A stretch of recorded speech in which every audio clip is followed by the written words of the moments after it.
નમસ્કાર દર્શક મિત્રો, મહામંથનમાં આપ સૌનું સ્વાગત કરું છું। 1 જૂનના સાંજના 6 વાગ્યા પછીથી મોટે ભાગે એક્ઝિટ પોલની ચર્ચા થઈ રહી છે। દેશના એક્ઝિટ પોલની ચર્ચા તો થતી રહેશે, ત્યારે ગુજરાતનો મત કોને એ સવાલ પણ પૂછવો પડે। ગુજરાતની જ્યારથી સ્થાપના થઈ ત્યારથી લોકસભાની ચૂંટણી હોય કે વિધાનસભાની ચૂંટણી, બંનેમાં મતદારની તાસીર એકંદરે સ્પષ્ટ હોય છે। 2001 પછી ગુજરાતમાં ચૂંટણીનો મુખ્ય મુદ્દો મોટે ભાગે વિકાસ રહ્યો। છેલ્લી 2 ચૂંટણીના પરિણામમાં ભાજપે લોકસભાની તમામ બેઠક ઉપર જીત મેળવી અને કહેવાતી મહેનત છતાં પણ કોંગ્રેસ ગુજરાતમાં કાઠું કાઢી શકી નથી।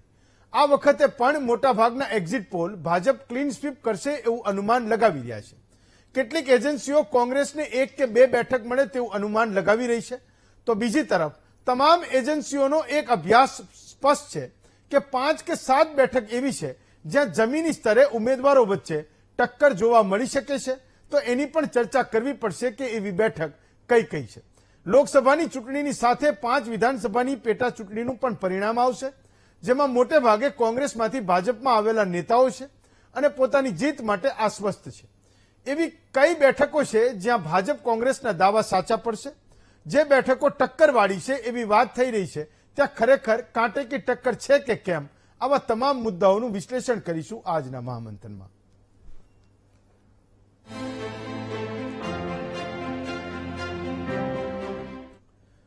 તો દેશમાં એ તાલ ધ્વનિ છે કે એનડીએ 350થી વધુ બેઠકો સાથે સરકાર બનાવે છે અને પ્રધાનમંત્રી મોદી એ ત્રીજી વાર સરકારના મુખિયા બનશે। એની સાથે સાથે શેર બજાર પણ જબરજસ્ત ઉછાળો મારી રહ્યું છે। 2500 પોઈન્ટ સાથે શેર બજાર કંઈક નવા વિક્રમો સર્જી રહ્યું છે। 5 દિવસ પહેલા મહામંથનમાં આપણે ચર્ચા કરી હતી કે વાસ્તવમાં શેર બજારનું પરિણામ જે કંઈ આવે છે એ ચૂંટણીના પરિણામ સાથે ઇન્ટરલિંક છે કે નહીં। દેશનો સામાન્ય માણસ જે 100 રૂપિયા શેર બજારમાં રોકે છે એને આ ચૂંટણીના પરિણામ પછી 110 થશે કે 90 થશે એ ચર્ચા આપણે ઓલરેડી કરી ચૂક્યા છીએ। એવા સમયે આજે જ્યારે આપણે મળ્યા છીએ, આવતીકાલે એટલે કે 24 કલાક પછી જ્યારે ફરી મળીશું, તો હું માનું છું કે આ તમામ જે સવાલો તમારા અને મારા મનમાં છે એના જવાબ એ ઈવીએમમાંથી નીકળી ચૂક્યા હશે। ગુજરાતનો મતદાર એ જવાબ આપી ચૂક્યો હશે અને આપણા અત્યાર સુધીના જે તમામ સવાલો છે એ હું માનું છું કે એના ઉત્તર માંગવાની એ જરૂર નહીં પડે। આ આખી ચૂંટણી દરમિયાન ગુજરાતમાં આ 26 લોકસભાની જે ચૂંટણી થઈ, 25 લોકસભાની ચૂંટણી થઈ સુરત સિવાયની, કદાચ પહેલીવાર એવું બન્યું હશે કે કોંગ્રેસ અને ભાજપના ઉમેદવારોની વચ્ચે એ જબરજસ્ત ટક્કર હોય। એક વાત એ છે કે જ્યારે ગુજરાતમાં કોંગ્રેસ 12 અને 16 અને 14 સીટો પણ જ્યારે જીતતી હતી એ વખતે પણ લોકસભાની ચૂંટણી રસાકસીવાળી ના થાય એવી આ 17મી લોકસભાની ચૂંટણી એ આપણા ગુજરાત રાજ્યમાં રસાકસીવાળી થઈ હતી। કેટલીક બેઠકો પર કોંગ્રેસના ઉમેદવારોએ ભાજપના ઉમેદવારને ટક્કર આપી, ભાજપના વેલ સ્ટ્રક્ચર્ડ સંગઠનને ટક્કર આપી, એ ચર્ચાઓ પણ થઈ। તો સામે પક્ષે એ માત્ર ચર્ચાઓ નહોતી, અત્યારના તમામ એક્ઝિટ પોલ એવું કહી રહ્યા છે કે 1 કે 2 સીટ જ્યાં કોંગ્રેસ જીતી શકે એમ છે। એ સવાલ 2024ની ચૂંટણીમાં એટલે મહત્વનો છે કે 2014 અને 2019માં ગુજરાતની જનતાએ ભાજપના 26 ઉમેદવારોને સાંસદ બનાવીને લોકસભામાં મોકલ્યા હતા। આ ત્રીજી ચૂંટણી છે જ્યારે 3 કે 4 મહિના પહેલા એ વાતાવરણ બની રહ્યું હતું કે ભાજપના 26 સાંસદો એ જીતીને ગુજરાતમાંથી જશે, પણ જ્યારે કોંગ્રેસે પોતાના કેન્ડિડેટ ડિક્લેર કર્યા, ભાજપમાં જ્યાં કેન્ડિડેટ ડિક્લેર થયા ત્યાં કેટલીક જગ્યાએ મુશ્કેલીઓ થઈ, તો એક ફાઇટ બની, ટક્કર બની અને એના કારણે મોટાભાગના એક્ઝિટ પોલ પણ એવું કહી રહ્યા છે કે ક્યાંક 1 કે 2 સીટ પર ફાઇટ થશે। કોંગ્રેસે દાવો કરી રહી છે કે 4 થી 5 સીટો અમે જીતી રહી છે અને સામે 12 બેઠકો પર એ કોંગ્રેસના ઉમેદવાર એ ટક્કર આપી રહ્યા છે। એની સાથે ગુજરાતમાં 5 વિધાનસભાની ચૂંટણી પણ હતી, જેમાં એ 5 ઉમેદવારો, એક અપક્ષને છોડી દઈએ તો 4 જે ધારાસભ્યો છે એણે કોંગ્રેસ પક્ષમાંથી રાજીનામું આપ્યું હતું, એક અપક્ષના વાઘોડિયાના ધારાસભ્ય છે એ અપક્ષમાંથી આવ્યા હતા। આ 5 બેઠકો પર પણ એ કાંટાની ટક્કર હતી। એ કાંટાની ટક્કર હતી કે નહોતી, રાધર એ પરિણામ આવ્યા પછી આપણે કહી શકીએ, પણ અત્યારે કહી શકીએ કે એટલીસ્ટ એ જનતાએ એ નક્કી કર્યું એ પરિણામ એ આવતીકાલે આવશે। એની સાથે જ બીજો સવાલ એ પણ છે કે એ ટક્કર એ જ્યારે ઈવીએમ માંથી નીકળે છે તો મોટે ભાગે એક કેન્ડિડેટ છે, ઉમેદવાર છે, એ પોતાની એક લીડનો આંકડો જાહેર કરે છે. ભાજપે આ વખતે 3 મહિના પહેલા એ માહોલ બનાવવાનો શરૂ કર્યો હતો કે 5 લાખની લીડથી વધુ એ તમામ 26 બેઠકો એ જીતવા માંગે છે. સુરતને બાદ કરીએ તો આ 25 બેઠક પર શું થશે એની ચર્ચા આજે આપણે કરવાના છીએ. પણ એ ચર્ચા તર્કબદ્ધ હશે, એ ચર્ચા આંકડાઓની સાથે, એ દલીલોની સાથે હશે, જેમાં આપણે કન્વિન્સ પણ થઈ શકીએ. આજે તમે જે વોટ કર્યો, ગુજરાતે જે વોટ કર્યો 25 લોકસભા બેઠક પર અને 5 વિધાનસભા બેઠક પર, એના ટોટલ વોટને પણ હું લઈને બેઠો છું. માનો કે કચ્છ છે તો 10,90,878 મત પડ્યા. જો 5 લાખની લીડનો દાવો થઈ રહ્યો છે તો ભાજપના ઉમેદવારને 8 લાખ અને સામેના ઉમેદવારને 3 લાખ મળવા જોઈએ. તો એ જ પ્રકારે અમરેલીમાં સૌથી ઓછું મતદાન થયું હતું, 8,71,000 મત ત્યાં પડ્યા છે. તો એ 5 લાખનો દાવો એ ઉભો રહેશે કે નથી ઉભો રહેતો? જ્યારે મતદાન થયું એ પછી ઘણી બધી બેઠક પર ત્યાંના સંગઠનના લોકો, કાર્યકરો, રાધર સ્થાનિક લોકો એવું કહી રહ્યા છે કે અમારી બેઠક છે એ 30, 40, 50,000ની લીડથી જીત અને હાર થશે. માનો કે આણંદની બેઠક છે જે સૌથી વધારે ચર્ચાઈ છે, એવું કહે છે કે ભાજપ જીતશે તો પણ 20થી 50,000ની લીડ હશે અને કોંગ્રેસ જીતશે તો પણ એ 20થી 50,000ની લીડની સાથે જીતશે. બનાસકાંઠાની બેઠક જ્યાં સૌથી વધારે એ દેખાયું કે પ્રચારને ગેનીબેન ઠાકોર પોતે જમીન પર એ લોકોને કનેક્ટ કરતા લઈ આવ્યા. એમની સામે ભાજપના ઉમેદવારનો પ્રચાર હું માનું છું કે 80-20 હતો. તો એક માહોલ બનાવી રહ્યા હતા કે કોંગ્રેસના ઉમેદવાર અહીંયા જીતે છે. પણ આફ્ટર ઓલ એ સંગઠન પણ મેટર કરે છે, એની સાથે લોકો બૂથ પર કેટલા ગયા એ પણ મેટર કરે છે અને લોકલ ફેક્ટર તો એની સાથે મહત્વના છે જ. તો બનાસકાંઠા બેઠક જીતશે કે નહીં, કોઈ કહી રહ્યું છે કે જીતશે, તો એના પણ 3 કારણોની આજે આપણે ચર્ચા કરીશું. એ જ સાથે જામનગર બેઠક પર એ થઈ રહ્યું છે લોકસભા પર કે ક્ષત્રિય આંદોલનની બહુ જ મોટી અસર પડી. લેવા પટીદાર ઉમેદવાર કોંગ્રેસે આપ્યો હતો તો ઘણા બધા પાટીદારના ફેક્ટર પણ અંદર ઉમેરાયા હતા. એ જ રીતે અમરેલીમાં જે સ્થાનિક 5 ધારાસભ્યો છે એના સિવાયના જે લોકો છે નહોતા ઈચ્છતા કે આ ઉમેદવાર હોય, એનો પણ થોડો ઘણો વિરોધ થયો. અંદર એક સાંસદની ટિકિટ કાપી હતી તો એમણે પણ ઘણો બધો માહોલ બનાવવાનો પ્રયત્ન કર્યો. ઘણા બધા ફેક્ટર્સ હતા. તો આ તમામ ફેક્ટર્સની આજે આપણે ચર્ચા કરીશું. રાધર એ વાત પણ છે કે આજથી બરાબર અત્યારથી 12 કલાક પછી એ ટ્રેન્ડ આવવાના શરૂ થયા હશે. તમે પણ ટીવીમાં ક્યાંક ને ક્યાંક જોતા હશો. પણ એ 12 કલાક પહેલા આપણે આ મુદ્દાઓની ચર્ચા કરી રહ્યા છું, જે વાસ્તવમાં તમને જે સવાલો છે જેના જવાબ કદાચ 12 કલાક વહેલા મેળવવા આપણે પ્રયત્ન કરી રહ્યા છીએ. તો આજનો આપણો મુદ્દો છે ગુજરાતનો મત કોને. આપણી સાથે 5 વક્તાઓ છે. જયેશભાઈ વ્યાસ છે, ભાજપના નેતા છે. ગીતાબેન પટેલ છે, કોંગ્રેસના નેતા છે. રાજેશભાઈ ઠાકર છે, રાજકીય વિશ્લેષક છે. જીતુભાઈ જોબનપુત્રા છે, વરિષ્ઠ પત્રકાર છે.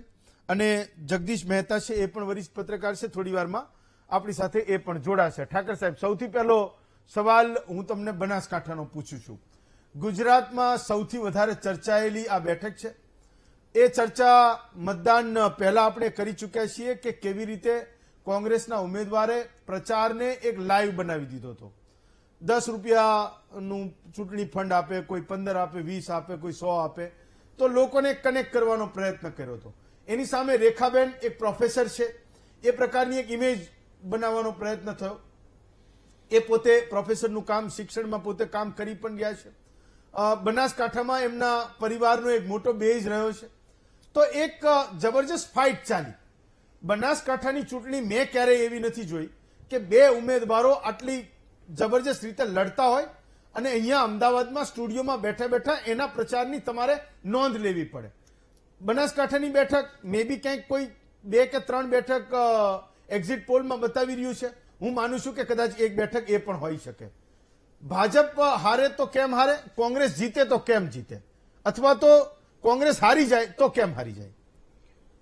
જી અમનભાઈ, બિલકુલ તમારી વાત સાચી છે કે આ ચૂંટણીની અંદર જો સૌથી વધારે ચર્ચા થઈ હોય ઉમેદવારને લઈને, સીટને લઈને, તો રાજકોટ પછી આપણે બનાસકાંઠાની સીટની કરી છે. રાજકોટની સીટની ચર્ચા આખે એક જુદા વિવાદના કારણે વધારે થઈ અને બનાસકાંઠાની ચૂંટણી જે છે એની એટલા માટે થઈ કે એક બનાસની બેન તરીકે લોકો સાથે જોડાવાનો જ્ઞાનીબેનનો પ્રયાસ, સામે રેખાબેનનો બનાસની દીકરી તરીકે, એટલે બંને એક તો મહિલા ઉમેદવારો અને એક જે છે એ જમીન સાથે જોડાયેલું, ભલે અશિક્ષિત હોય પણ રાજકીય રીતે શિક્ષિત ઉમેદવાર જે લોકો માટે લડતા દેખાતા હોય અને એક જાયન્ટ કિલર તરીકે એમની છાપ, એમણે શંકરભાઈ ચૌધરીને હરાવી અને બનાસકાંઠાની અંદર પોતાનો દબદબો બનાવેલો અને એ જે રીતે ચૂંટણી લડ્યા, તમે જેમ કીધું એ જોડી પાથરતા, આપણે એ બહુ 80ના દાયકામાં જોતા હતા કે લોકોનું ફંડ ઉઘરાઈ અને ચૂંટણીઓ લડે અને 27 લાખ રૂપિયા જેટલી રકમ લોકોએ જ્ઞાનીબેનની જોડીમાં નાખી અને ત્યાંથી આપણે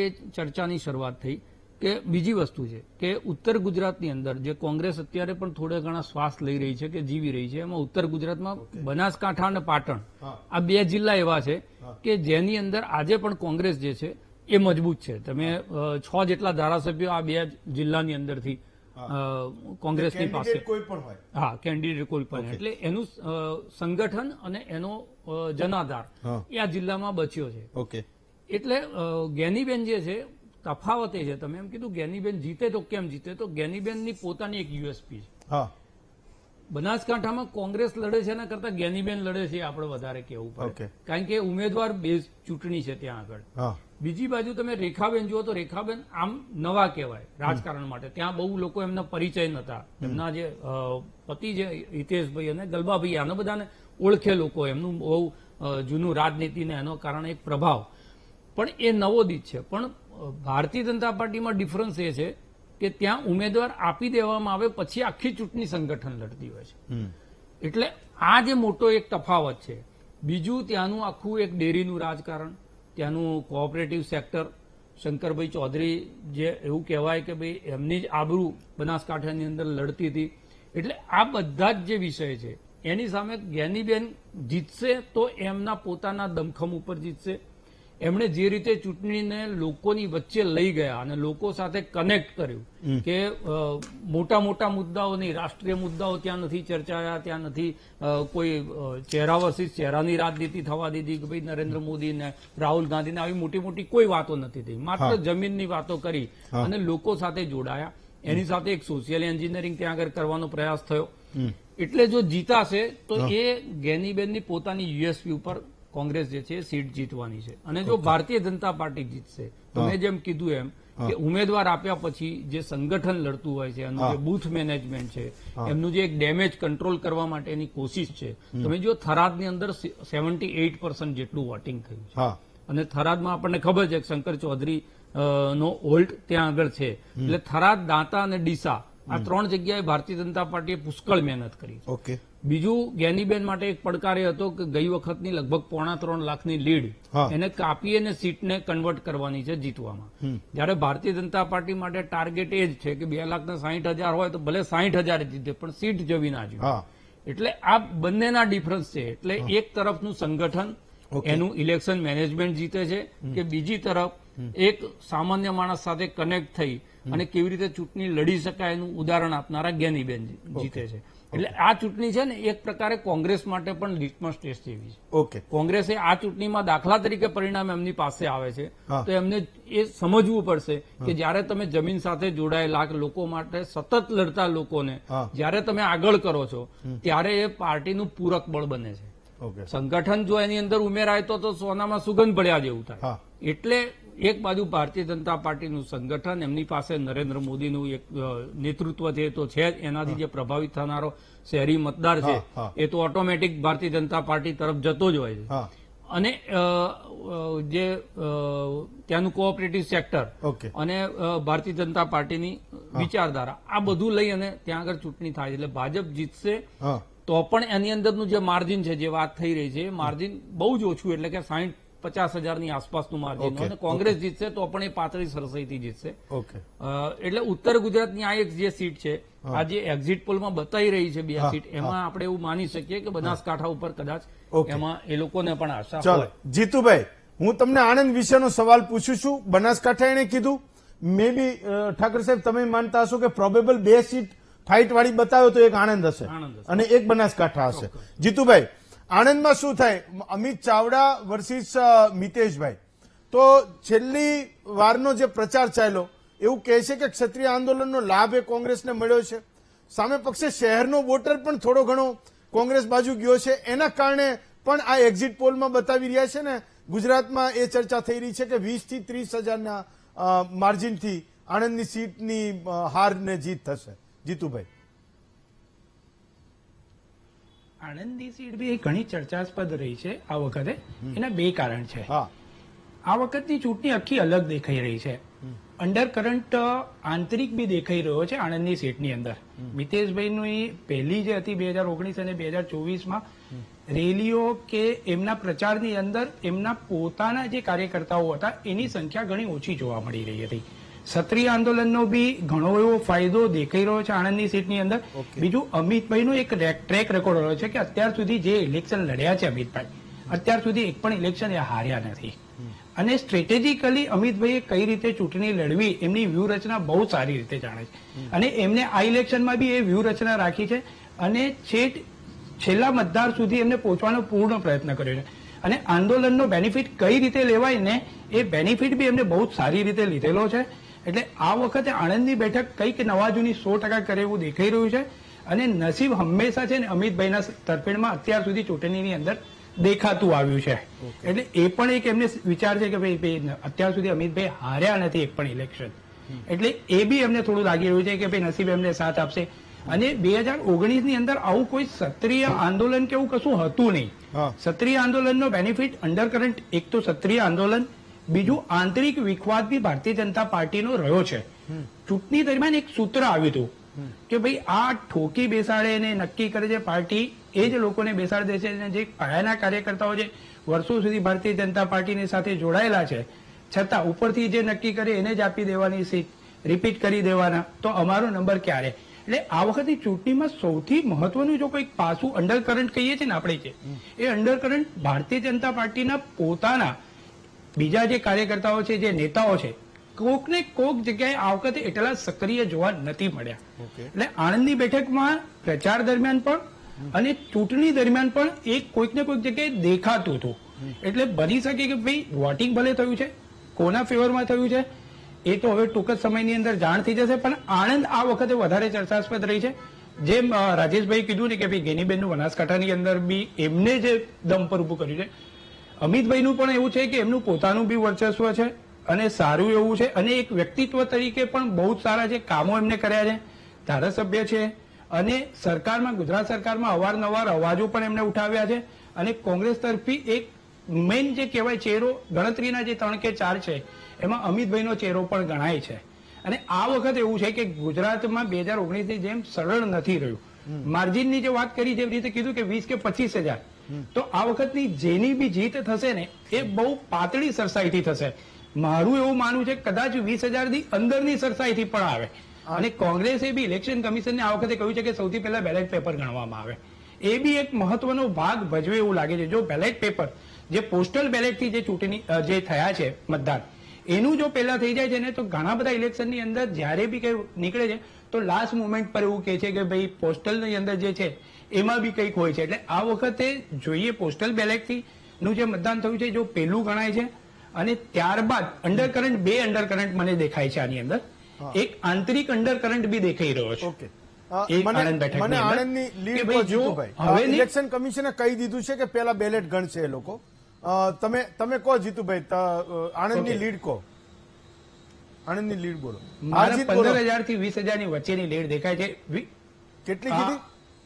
ચાન્સીસ બંનેના 50-50 દેખાઈ રહ્યા છે. નહીં, કેટલી લીડ કીધી તમે? 50% ચાન્સીસ દેખાઈ 15 રહ્યા થી છે. 20,000. કોઈ બંને 15 થી 20,000. 15 થી 20,000 થી વધારેની લીડથી કોઈ નહીં જીતે. ફાઇન, ચાલો ગીતાબેન, જે હું બાકીની જે ટક્કરવાળી અને ફાઇટવાળી જે આપણે બેઠકો કહીએ છીએ એ પણ હું 1 by 1 પૂછીશ. પેલા ગીતાબેનને પૂછું.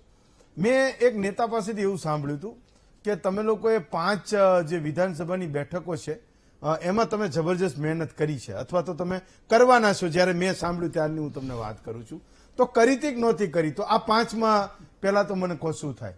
આમ તો લોકસભાનું ઇલેક્શન હતું એટલે સ્વાભાવિક છે કે દરેક સીટમાં કોંગ્રેસે તાકાતથી કામ કર્યું છે.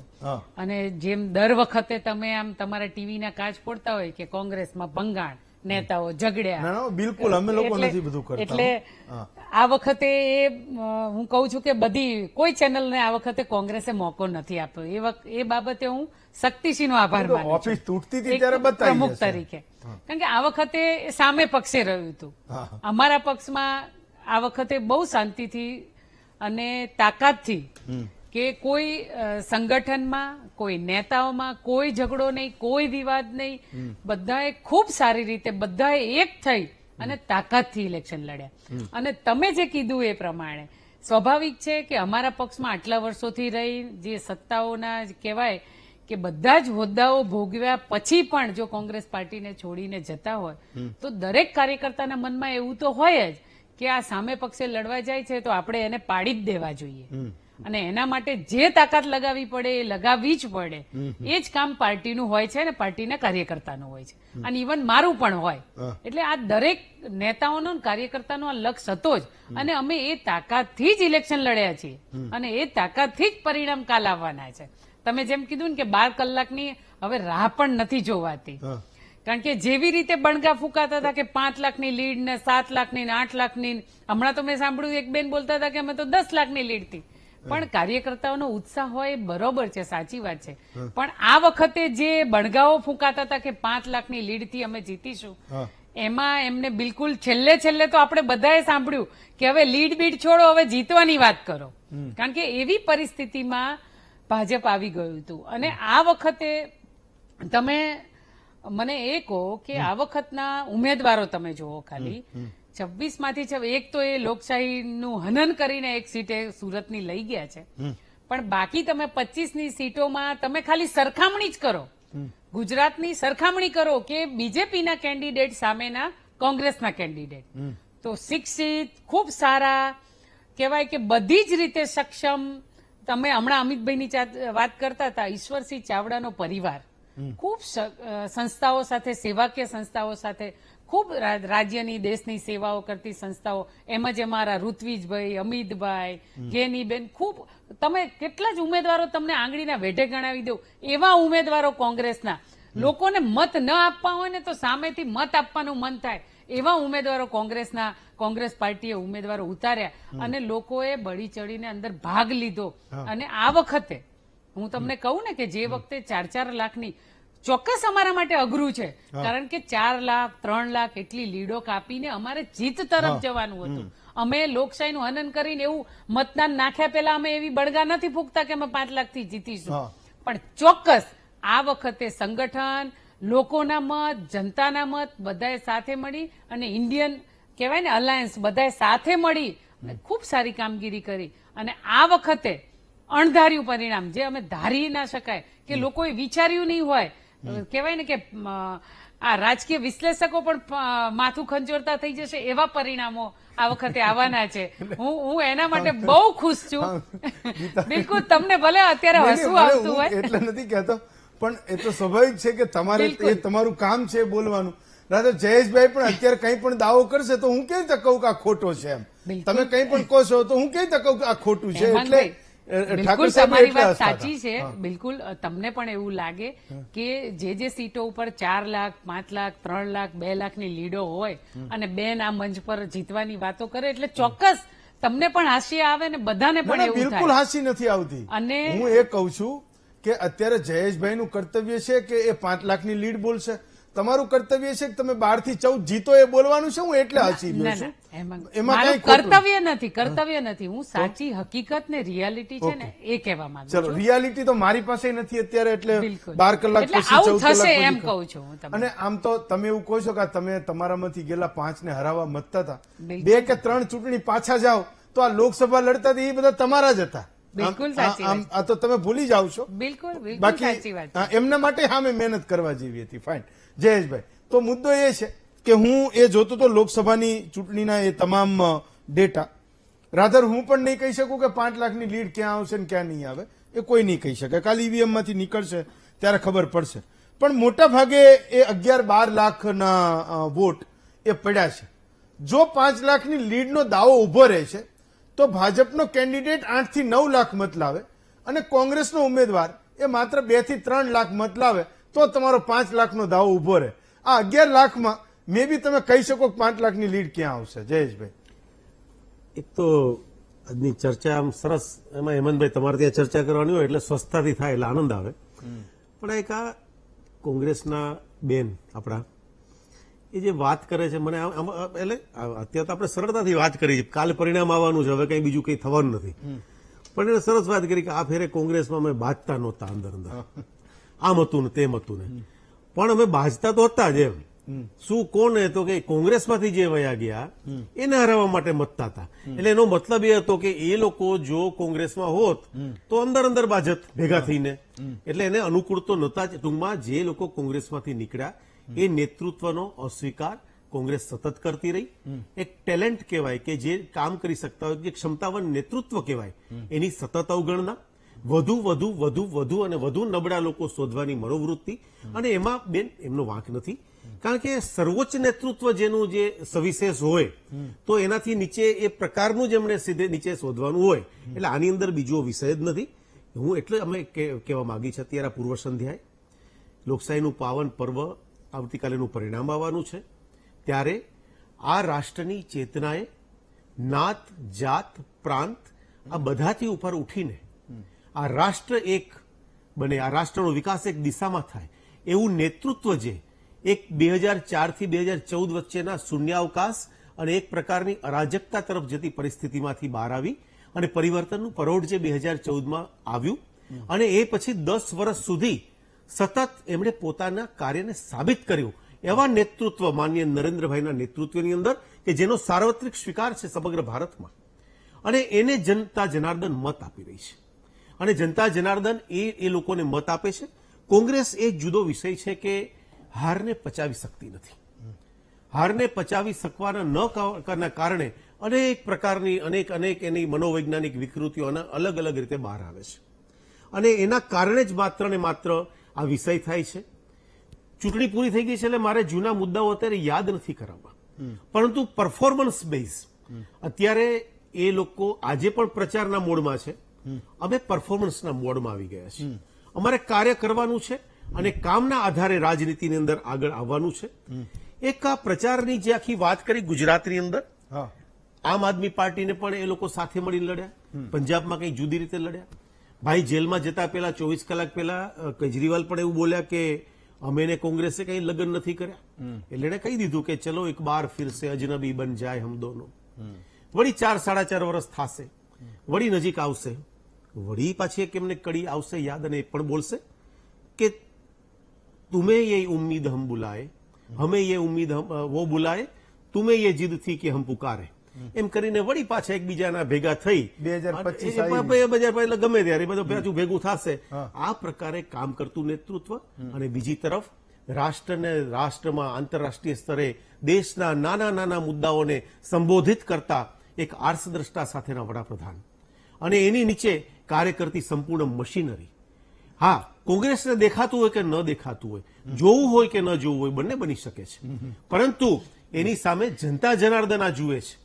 જનતા જનાર્દને સૂર્યથી પીઠ નથી કરી, અને એટલા જ માટે કોંગ્રેસને સમજાય એવી ભાષા હું ક્યારેક બોલતો હોઉં છું કે સ્વીકાર કરશો તો તમે પણ, અને કોંગ્રેસમાંથી કેટલાક મિત્રોએ સ્વીકાર કર્યો છે, એમને દેશ માટે કામ કરવું છે, અને એટલા માટે કોંગ્રેસથી એમની પરિસ્થિતિથી એમની આપણે જોઈએ છીએ.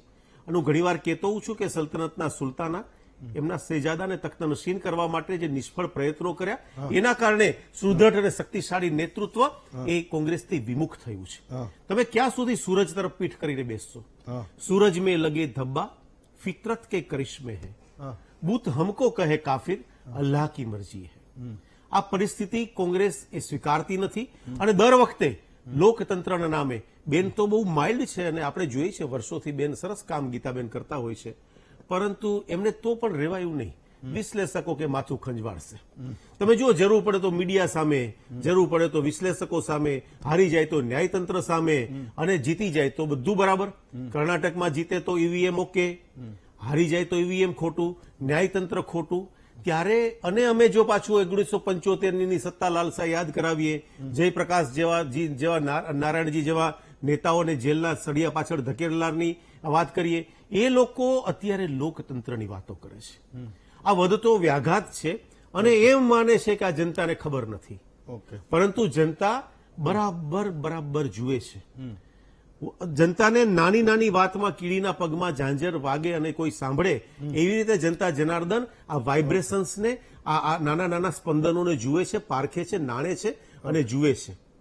એ તમને એવું લાગતું હોય उन्हें कांग्रेस को लगता है कि उनकी चालाकियां नजर नहीं आती, जनता जनार्दन देखती है तुम्हें अपनी नजरों से गिरते हुए. જયેશભાઈ, આ સ્થિતિ છે કોંગ્રેસની અને એની સામે અમે ચોક્કસ કહીએ છીએ કે ગુજરાતની બધી જ સીટોની અંદર તમે જીતશો. અમે પૂરેપૂરી શક્તિથી તાકાતથી જીતીશું. બરાબર. આ એટલું ચોક્કસ છે કે અમે આ જે કામ કરીએ છીએ એ કાર્ય માટે એમાં કરેલા કામોની વાત લઈને જઈએ છીએ.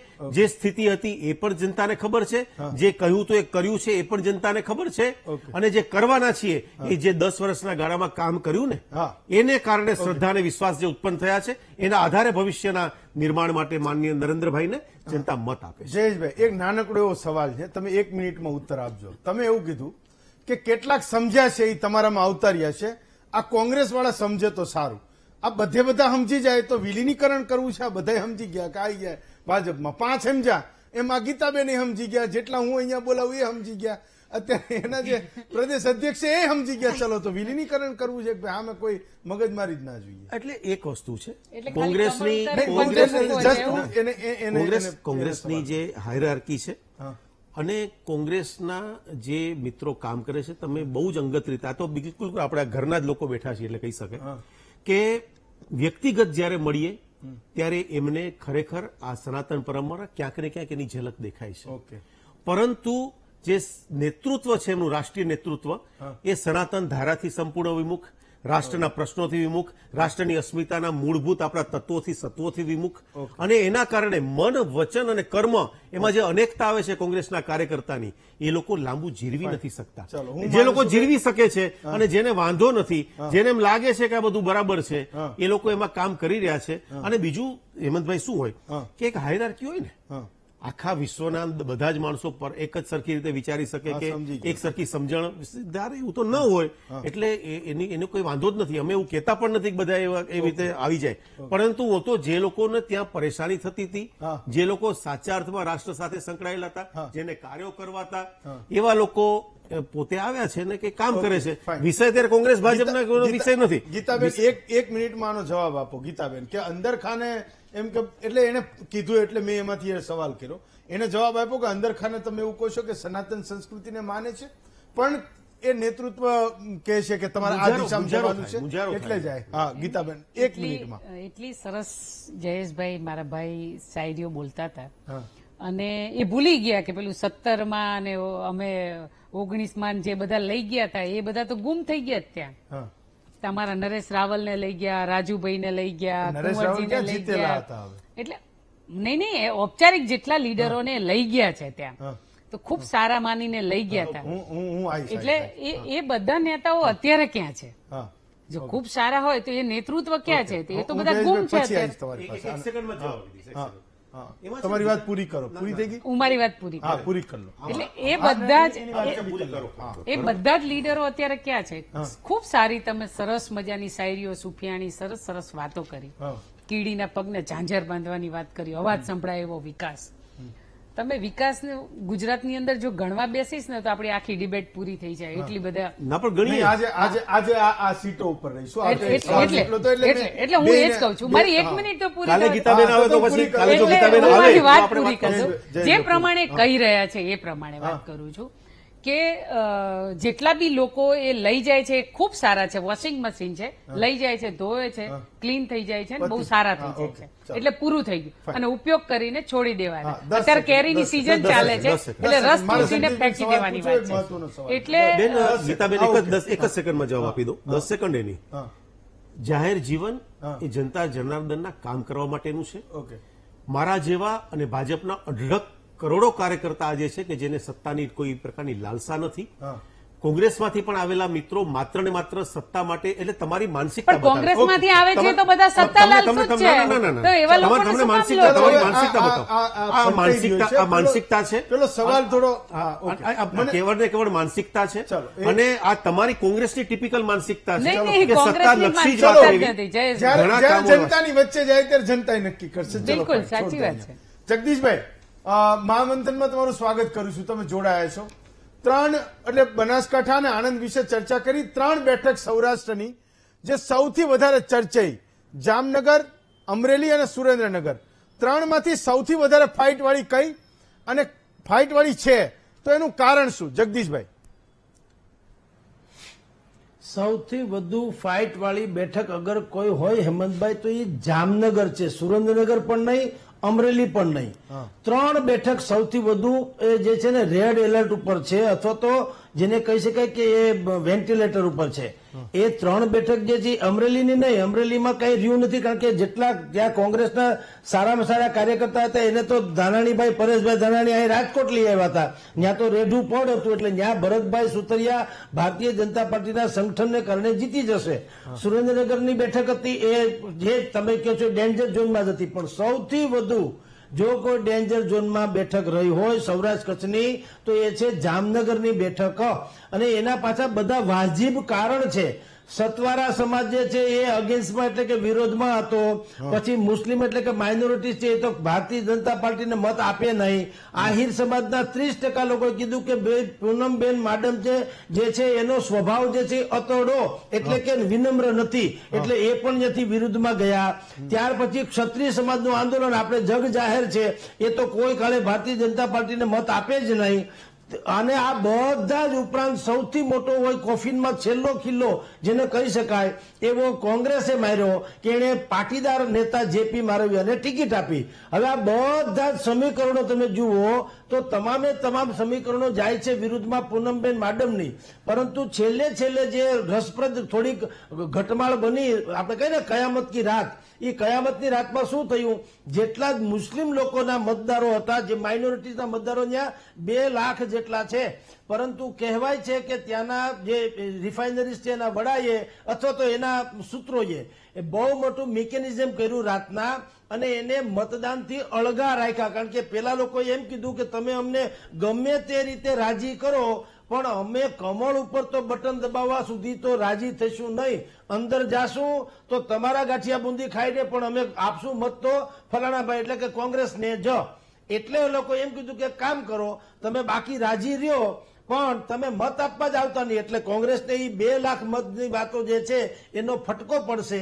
એને કારણે સંભવ છે કે ભાઈ પૂનમબેન જે છે એને કદાચ ઓછા માર્જિનથી પણ એ જીતી જાય તો કાળિયા ઠાકરે મદદ કરી કહેવાય નહીં, ચમત્કારથી વિશેષ કાંઈ નહીં હોય. બાકીની જે સુરેન્દ્રનગરમાં છે ત્યાં ભારતીય જનતા પાર્ટીએ થોડુંક મિકેનિઝમ કર્યું છે, અને કોંગ્રેસની લીડ એટલા માટે, એટલે કોંગ્રેસ એટલા માટે નહીં જીતે, ઉમેદવાર બહુ સારા ઋતિક મકવાણા જેની સીમા નહીં, પરંતુ ત્યાં પ્રોબ્લેમ છે જે આ છે કે કોંગ્રેસનું કોઈ યુનિટ નથી કામ કરતું, ટીમ કોંગ્રેસ તરીકે કોઈ કામ નતું કરતું. અને જે ગ્રાસરૂટ લેવલ ઉપર કામ કરવું જોઈએ કે મતદારોને મતદાન મથક સુધી લઈ આવવા, એની વ્યવસ્થા થઈ નહીં. એને કારણે ભારતીય જનતા પાર્ટીના સંગઠનને કારણે ત્યાં ભાઈ જીતી જશે ચંદુભાઈ સિહોરા. અન્યથા ઋત્વિક મકવાણા કરતા અનેક ગણું તમે સિહોરાનું જે છે માઇનસ પોઈન્ટ હતા, પરંતુ એને સંગઠન જીતાડશે. અહીંયા જામનગરમાં જે છે જો જીતે તો એને ચમત્કાર જીતાડશે. અને કચ્છમાં પણ આ જ હાલત હતી. ક્ષત્રિયો પણ મોટી સંખ્યામાં છે, દલિત સમાજ મોટી સંખ્યામાં છે, માઇનોરિટીઝ મોટી સંખ્યામાં છે. અને જે કોંગ્રેસે જેને ટિકિટ આપી એ કોણ હતા? ક્ષત્રિય સમાજના જે રાજવી પરંપરામાં જેને તિલક વિધિ કરવામાં આવે છે, એ જે ધર્મગુરુ અત્યારે તિલક વિધિ કરાવે છે, ધર્મગુરુના પંથના આ જે ભાઈ છે લલનભાઈ, જેને કોંગ્રેસે ટિકિટ આપી. એટલે આ 3 તમને વિશ્લેષણ કહું તો 3 બેઠક ડેન્જર ઝોનમાં હતી. પરંતુ અત્યારે જે સિચ્યુએશન બધી જ એજન્સીઓ કહી રહી છે કે ભાઈ ભારતીય જનતા પાર્ટી 26 બેઠક જીતશે. 1-2 ને બાદ કરો, જેને 1-2 બેઠક માટે તેને વાત કરી કે ગુજરાતમાં 26માંથી 2-3 બેઠક કદાચ કોંગ્રેસને મળે અથવા તો ખાતું ખોલાવે, તો સંભવ છે કે એમાંની એક જામનગર હોઈ શકે, એક છે એ આણંદની બેઠક અમિત ચાવડા વાળી હોઈ શકે. કારણ કે ત્યાં 8 લાખ જેટલા ક્ષત્રિય મતદારો હતા ને એને આશાપુરા માને ત્યાં શપથ ખાધા હતા કે અમે લોકો ભારતીય જનતા પાર્ટીની વિમુખ એટલે કે વિરુદ્ધમાં મત આપીશું. અને આપણે બધા જાણીએ છીએ કે એની વિરુદ્ધમાં કોઈ અગર એક પક્ષ હોય તો એ કોંગ્રેસ હતો. એટલે આવી બધી જો સિચ્યુએશન જોતા એમ લાગે છે કે કોંગ્રેસને અહીંયા 1-2 બેઠક મળવી જોઈએ, જે રીતે વાતાવરણ છે જોતા એમ લાગશે.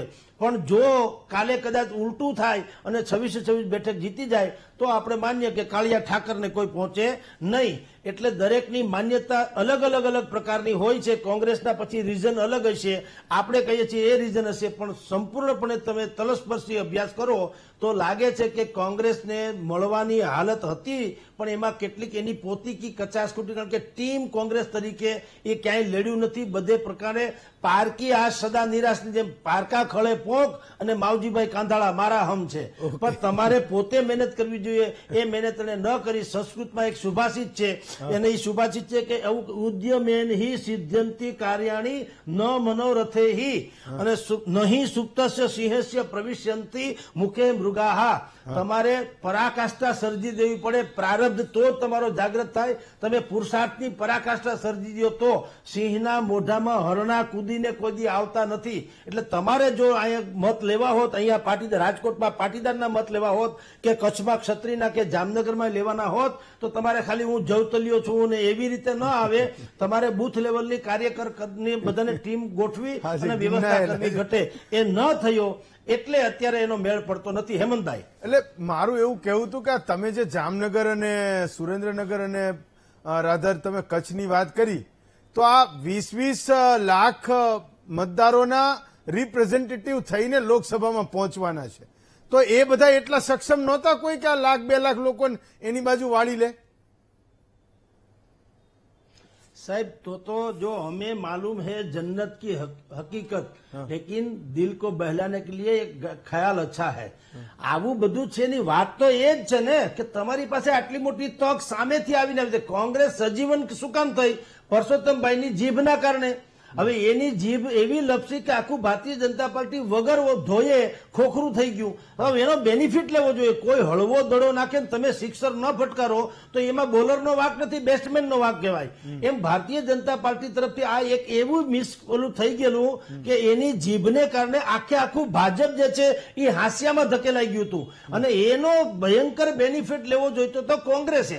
હવે ન તો કોંગ્રેસની એકાદ બે વાત કરો જે ચૈતર વસાવા અને ભરૂચ બનાસકાંઠામાં પ્રિયંકા ગાંધીએ કરી છે, એકાદ બે રાહુલ ગાંધીએ કરીને વાત કરો, તો કોઈ જેને સ્ટાર પ્રચારકનું આખે એવડું મોટું લિસ્ટ આવ્યું હતું, અનુસંધાન કાઢવું પડે એવડું, તો એ લિસ્ટમાંથી ન તો કોઈ સ્ટાર પ્રચારકોએ સૌરાષ્ટ્રના ગામડા ખૂંદી વેળા કે ન જાહેર સભાઓ કરી, ન કોઈ એવા મુદ્દા જે છે લોકોના ગળે ઉતારી શક્યા. માત્ર ને માત્ર કોકના મત એટલે કે ક્ષત્રિયનો વિરોધ છે તો અમને મળી જાય તો વધુ સારું, ઓલી કોર ભારતીય જનતા પાર્ટીના એન્ટી એસ્ટાબ્લિશમેન્ટ છે એના મને મળી જાય તો વધુ સારું, અહીંયા ગેનીબેન ઠાકોર છે તો ઠાકોરના મત તમને મળી જાય તો વધુ સારું, ઓલી કોર ભાઈ જે છે આદિવાસી પટ્ટામાં તો ચૈત્ર વસાવ લડે છે એની બેનિફિટ મળે તો ઈ મળી જાય સારું. એમ તમે પારકી આશે સદાર્યા. કોંગ્રેસે સખત મહેનત જે કરવી હતી, આવી હળવી સંખ્યામાં દુનિયાભરની મહેનત કરી લેવી જોઈતી હતી. આ પહેલામાં પેલું આટલું છેલ્લા 3 દશકામાં કહું તો કોંગ્રેસ પાસે આનાથી વધુ સારી તક તો એકે આવી નહોતી, પરંતુ એને તક અત્યારે એમ લાગે છે કે વેડફી નાખી છે. હેમંતભાઈ, ઠાકર સાહેબ, મને એક ટૂંકમાં હું આ જ સવાલ તમને પૂછવા જતો હતો, પણ રાધરે બોલ્યા એટલે મેં એને પણ પૂછ્યો કે આ જે 7-8 સીટો જે ફાઇટ વાળી છે ને એક બાજુ રાખીએ, સુરેન્દ્રનગર, અમરેલી, જામનગર કીધી આપણી ભાઈ, વલસાડ કે રાધર બનાસકાંઠા અને આણંદ, આને એક બાજુ રાખીએ. એના સિવાય કોંગ્રેસ ભાજપના એવા કયા કેન્ડિડેટ હતા જે એના જોરે 2-4 લાખ મતને પોતાની બાજુ કરી શકે, જે લોકોને ઇન્સ્પાયર કરી શકે કે ભાઈ આ કેન્ડિડેટ છે તો મારે મત આપવો છે? હું તમને લિસ્ટ આપું છું, મે બી તમે આમાંથી જોઈને પણ કહી શકો. આપો એમને. આપણે તો શરૂઆત કરી ત્યાં બનાસકાંઠાની અંદર આપણે કીધું, હા, બનાસકાંઠા તો બાદ કરી દઈએ, એની બહુ ચર્ચા કરી. જેટલી પણ સીટો ટક્કરની છે એની અંદર મેં પહેલા સ્લોટમાં કીધું કે કોંગ્રેસ લડે છે એના કરતા એના ઉમેદવારો વધારે. ચલો એને છોડ દો, મેં એવું કીધું કે એ બેઠકો સિવાયની એ તો માની લીધું કે ભાઈ પાટણની કેમ ચર્ચામાં આવી, તો કે ભાઈ ચંદનજી ઠાકોર પોતે સારો નેતા છે અને ત્યાં લોકોમાં એની સ્વીકૃતિ છે. બીજી તમે કીધી કે ભાઈ વલસાડ આનંદ ચૌધરીને કારણે, હું એને સિવાયની કહું છું. આ બધી બેઠકો તો બહુ ચર્ચા થઈ, પણ આ આખા ઇલેક્શન કેમ્પેનમાં એ ચર્ચા ના થઈ કે એવા કયા આ 7-8 બેઠક સિવાયના ઉમેદવારો છે કોંગ્રેસ અને ભાજપના જેની પાછળ 2-4-5 લાખ લોકો હોય કે ચલો આ મારો નેતા છે, મારે એના માટે વોટ કરવાનો છે. જો ભારતીય જનતા પાર્ટી માટે તો વાત એવી છે કે એમાં પાર્ટી પોતે જ એવું કહે છે કે તમારો ઉમેદવાર જોવાનું નથી, તમારે નરેન્દ્રભાઈ જોઈને વોટ આપવાનો છે. આપણે ચર્ચા તો કરી શકીએ રાધર ઉમેદવાર. ના, એટલે એટલે એમાં છે ઉમેદવારોમાં તમે જુઓ તો મનસુખ માંડવિયા કે ઉમેદવાર છે કે જેનું પોતાનું એક કાર્યક્ષેત્ર બે ચાર લાખ છે, લોકો લઈ આવે મત લઈ આવે. વોટની અંદર ઉમેરો કરી શકે. માત્ર પાર્ટીના બેઝ ઉપર ચૂંટણી લડવાની હોય. દાખલા તરીકે આપણે જે અમરેલીની સીટમાં વાત કરીએ છીએ તે તમારી પાર્ટીનું જાણ સંગઠન. સૌથી ઓછામાં ઓછા ખર્ચે એ માણસ લડ્યો છે. ભૂંગળું લીધું અને પેલા રોડ શો કર્યો, એટલે જીપમાં બેઠા અને સંબોધતા નીકળી ગયા. કોઈ મોટી સભા એને પોરબંદરમાં કરી નથી. જેમ આપણે સાબરકાંઠા કે અમરેલીની વાત કર્યા છે ત્યાં આગળ પાર્ટીનું સંગઠન લડે છે. બનાસકાંઠાની અંદર રેખાબેન લડે છે એના કરતા પાર્ટીનું સંગઠન વધારે લડે છે. પણ આ એક ઉમેદવાર આપણે એવું ગણી શકીએ. પુરુષોત્તમ રૂપાલા એક એવું ઉમેદવાર છે કે જેની પોતાની એક પ્રતિભા છે, એનો એક અનુભવ છે, એના કરેલા કામ છે. તો આ તો છે. કોંગ્રેસમાં કહીએ તો આપણે જે 8 કે સીટની ચર્ચા કરી છે એ સિવાય કોંગ્રેસની સ્થિતિ એવી હતી કે એને જે લડવા માંગે એને લડાઈ દેવાનો હતો. ત્યારે તમે ગાંધીનગરથી શરૂઆત કરો. ગાંધીનગર છે, અમદાવાદ, ગીતાબેનની પૂર્વ જેમ છે, પશ્ચિમ છે. 2019માં લડ્યા હોય, આ વખતે હાથ જોડી લે, બાપા મારે નથી લડવું. એટલે ગીતાબેનની જગ્યાએ જે લડવા માંગે એને કે લડાવો. એટલે ગીતાબેન જે કે છે ને કે આ વખત કાચ ફૂટવાનો તમને મોકો નહીં મળે, ઝઘડવાનો મોકો મળે. આ વખતે ઝઘડો એનો હતો કે અમારે લડવું નથી. એટલે અને બીજું તમે રાજકોટની સીટ જ જુઓ ને. રાજકોટની સીટ ઉપર પરેશ ધાનાણી તો આ જે ક્ષત્રિયનું એક વાતાવરણ ઉભું થયું સમાજના કારણે ત્યારે છેલ્લે તૈયાર થયા. તો પરેશ ધાનાણી પર ચૂંટણી લડવાની ના પડતા. તુષાર ચૌધરી અમરેલીથી ના જ પાડી હતી. એમના જેટલા મોટા નેતાઓ છે તમામ લોકો એવું કીધું કે અમારે ચૂંટણી નથી લડવી. એટલે જે ચર્ચા થાય એટલે જ મેં શરૂઆતમાં જ કીધું કે કોંગ્રેસ જ્યાં જ્યાં લડે છે ત્યાં એનો ઉમેદવાર લડે છે અને ભારતીય જનતા પાર્ટી જ્યાં લડે છે ત્યાં ઉમેદવાર પણ ક્યાંક લડતો હશે ને એની પાછળ પાર્ટીનું સંગઠન પણ લડે છે. અને એટલે એનો જે બેનિફિટ છે જે જગદીશભાઈ કહી રહ્યા છે ને, જગદીશભાઈ કાળિયા ઠાકોરને બહુ ક્રેડિટ આપે છે પણ સાહેબ નારાજ થઈ જશે દિલ્હીથી, કારણ કે મહેનત તો સાહેબની છે. બધાએ કરી ને. એટલે વાત એવી છે કે જ્યાં ટક્કરની સીટ હોય, જ્યાં તમને એમ લાગતું હોય કે જીતી શકાય એવું છે, ત્યાં આગળ તમે નથી જીતતા. તેનું સૌથી મોટું કારણ બંનેના સંગઠનની અંદરનો તફાવત. ઓકે. એટલે માત્ર સેનાપતિએ કોઈ દાડો યુદ્ધ ના લડે. તમારી પાસે સૈન્ય હોવું જોઈએ, સૈન્ય સજ્જ હોવું જોઈએ, એ સૈન્યને કઈ રીતે લડાવવાનું છે એની એક રણનીતિ હોવી જોઈએ. આ બધું જ જે છે એનો અભાવ એ કોંગ્રેસને ક્યાંક ને ક્યાંક હરાઈ દે છે. બીજું જે આપણે વાત કરી કે તમે કંઈક આઈને પડ્યું છે અને એના ઘોડા ઉપર સવાર થઈ જાઓ. દાખલા તરીકે 2015માં પાટીદાર સમાજનું આંદોલન હતું તો કોંગ્રેસ જે છે એના ઉપર સવાર થઈ ગઈ. અલ્પેશ ઠાકોર મળી ગયા તો અલ્પેશ ઠાકોરના એની વટાવવાની કોશિશ કરી. જિગ્નેશ મેવાણી મળી ગયા, જિગ્નેશ મેવાણી. તમારું પોતાનું નેતૃત્વ જ્યાં સુધી સમાજ, તમારે 365 દિવસના મુદ્દા શોધવા પડે. ચૂંટણી વખત કોઈક મુદ્દો મળી ગયો છે ને તમે ચૂંટણી લડી નાખશો, કારણ તો ચૂંટણી આવશે ત્યારે તમે સક્રિય થઈ જશો તો ચૂંટણીઓ એવી પાર્ટી સામે તમે ના જીતી શકો કે જે પાર્ટી 5 વર્ષ 365 દિવસ 24 ઇલેક્શન સત્તામાં હોવા છતાં સંગઠનને કેટલું દોડ આવે તો તમારે એની સામે જીતવું હોય. એટલે જે અત્યારે એવું દેખાય છે કે આ જીતતા હારી છે. જામનગરની જે વાત કરી રહ્યા છે કે આપણે બનાસકાંઠાની અંદર જે શંકા, આપણે આત્મવિશ્વાસથી કેમ નથી કહી શકતા? આપણી અંદર પણ એ વાત તો છે કે ભારતીય જનતા પાર્ટીની આ કેડર, ભારતીય જનતા પાર્ટીના ઇલેક્શન મેનેજમેન્ટ એની સામે શું એકલા જ્ઞાનીબેન લડી શકશે? કારણ કે આપણે તો ચર્ચા જ્ઞાનીબેનની કરી, કોંગ્રેસની નથી કરતા. આપણે ભરૂચમાં ચર્ચા કરીએ તો ચૈતર વસાવાની, આણંદની અંદર જે વાત થઈ રહી છે તો અમિત ચાવડાની વાત થઈ રહી છે. એટલે પાર્ટી સામે પાર્ટી જ્યાં સુધી ના લડે અને માત્ર એક વ્યક્તિ જે છે આંફી જાય છેક સુધી પહોંચતા જે 2 ડગલા એનાથી જે છે એ એની રેસ પૂરી થતા એ માણસ આંફી જાય અને એના કારણે તમને પરિણામ ના મળે. 6 સીટ જયારે તમને દેખાતી હોય, આપણે ચૂંટણી આવીના 2 મહિના પહેલા કોઈ ઊંઘમાંથી ઉઠાડીને પૂછે તેમ કહી દેતા 26માંથી 26 ભાજપ. એની જગ્યાએ આ વાતાવરણ બન્યું છે તો બિલકુલ એ વાતાવરણનો તમારો ઉપયોગ કરવો પડે ને એના માટે સંગઠનને પૂરજોરથી પરિશ્રમ કરવો પડે. અને પરિશ્રમ અહીંયા 5 લાખની આપણે ટીકા કરીએ છીએ કે 5 લાખનું કીધું તો 5 લાખ નથી આવતા, પણ 5 લાખનો ટાર્ગેટ આજે સંગઠનને આપ્યો છે. 50,000 વોટે બી ઉમેદવાર તો જીતશે. ઉમેદવાર તો 1 વોટે જીતે તો એ જીતશે, કારણ કે ઉપર તો માથા ગણાવવાના 26 ગયા કે 25 ગયા. તો તમારો ટાર્ગેટ જે છે એ એવો હોવો જોઈએ કે સામેવાળાએ 5 લાખ કીધું, તમે એમ કહો 5,000 7,000 વોટે બી અમે જીતી જઈશું, તો એ ના જીતી શકાય. તમે 35% માર્ક સાથેની તૈયારી કરો તો બની શકે કે તમે ફેલ થઈ જાઓ. તમારે તૈયારી તો 90% 95% કરવી પડે, પછી ભલે 60% 70% આવે. તમારી તૈયારી એ રીતની હોવી જોઈએ. એટલે આ 2 મોટા તફાવત છે કે એક જગ્યાએ માત્ર વ્યક્તિ લડે છે, બીજે જે છે આખી પાર્ટી લડે છે, પાર્ટીનું એક નેતૃત્વ છે, એનો એમને લાભ મળે છે. એનું તમે ખૂબ સુંદર એનાલિસિસ કર્યું. રાધર, તમે જે નામ કીધા એ પણ કોઈ પણને એની નજરની સામે દેખાય કે ઇન્ડિવિજ્યુઅલ લડે કે એની સાથે પાર્ટી અને પાર્ટીનું સંગઠન લડે. અમે તમને સવાલ પૂછ્યો તો જનતાનો પોલ કે વાસ્તવમાં એક્ઝિટ પોલમાં ગુજરાતના તારણસિંહ મતદારના મનને સ્પષ્ટ કરે છે કે નહીં, તો 43% હા કહેશે, બહુમતી એવું કહે છે કે ના નથી કરતું. તો મોટાભાગના પોલ જે એક બે પોલને બાદ કરતા જે 26માંથી 26 કહે છે, એના બાજુ ના કહેનારા લોકો એ 57% છે. આવતીકાલે હું માનું છું કે આપણે મળીશું ત્યારે એ વાત સ્પષ્ટ થઈ ચૂકી હશે. બ્રેક લઈએ, બ્રેક પછી પાછા આવીએ. જીતુભાઈ, જગદીશભાઈ અને ઠાકર સાહેબને બેયને હું શનિવારે પૂછી ચૂક્યો છું કે 26માંથી ગુજરાતમાં કોને કેટલી બેઠક આવશે. તમારી ટેલી લેવાની બાકી હતી. બોલો જીતુભાઈ, 26માંથી કોણ કેટલું? એક તો ગઈ.